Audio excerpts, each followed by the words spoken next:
everyone, welcome back to my channel. It's Offer Online, and I've sold on Etsy for over a year, and here are the lessons I've learned. So let's get into it. One thing that I definitely learned, that collections is important, especially if you want more than one sale per customer. When I had one collection, that it would go well with something else, and I would make sure that I had enough colors that everything could kind of pair well together, so that people would want one color and also want to buy another one too of the same color, or even if it wasn't the same color, it was similar in the way that it was presented, so they wanted a bunch of these.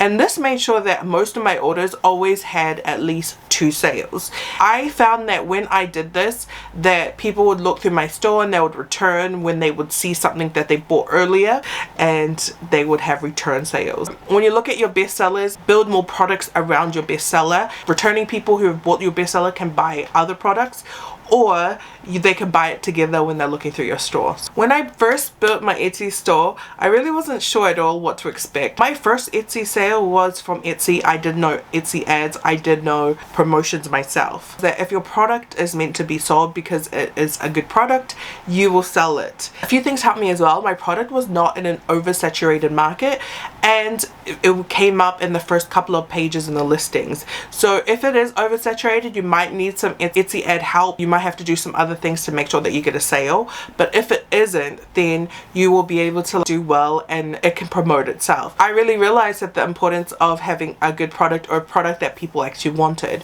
So make sure you do a lot of research to your target audience, test it out and see, is this something that would attract you and would you buy it at these prices? Something I'm so glad is that I was just fortunate enough that I didn't have such an oversaturated niche, plus my product was something that people wanted. So it kind of worked out for me that I didn't have to do anything manually to do my first Etsy sale. So keep that in mind. If you're going to change your niche, I feel 2 different ways about niches, especially on Etsy. Right now, I think that you should create a new Etsy store. If you know that your target audiences aren't exactly the same profile as your original Etsy store, but you want to create because you like your specific product and you want to do that, then I would just create a new whole Etsy store for that. Specifically for Etsy, I think right now, if you're going to do that, then I would specifically open up a new Etsy store. If I started off on Etsy, I would aim to become a Etsy bestseller. Oh wait, star seller. It was star seller. To do this, there's 4 categories. There's refunds, which ideally you should have 0 cases, but I think they allow you to have 3 to still be eligible. I do think you have to make 500 USD in sales just for your very first time, or is it 300 USD? But there is an amount that you still need to surpass in sales. You don't have to do that every month. You have to have 95% service on your messages, so you've got to get back to people quickly within a day,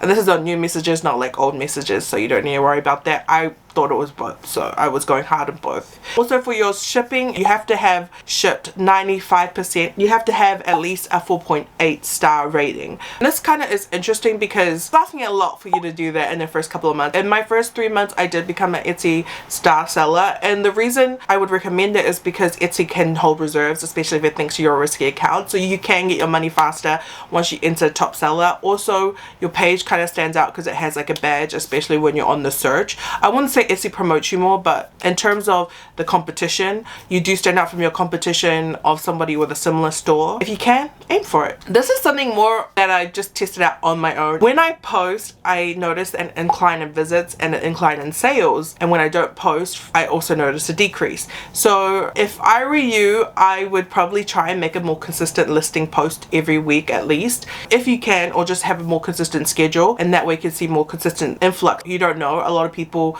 who've put you on follow shop might be waiting for your new things, and they do get notifications if you do post new lists. So if you do have a bunch of stuff, probably either stagger it every day or stagger it every week to see if that helps, especially with the consistency of inflow with visits. I hope this helps you. Those are the things I really learned from my Etsy store. There's obviously a bunch of other videos. Please check out my page. Those are the things that I think I haven't mentioned before, and I think are kind of interesting and to keep a note of. So I really hope you enjoyed this video. If you need any more tips from me, please comment down below and ask me. Check out my other YouTube channel, My Beautifully Polynesian Life, and I hope you have a great day. Bye!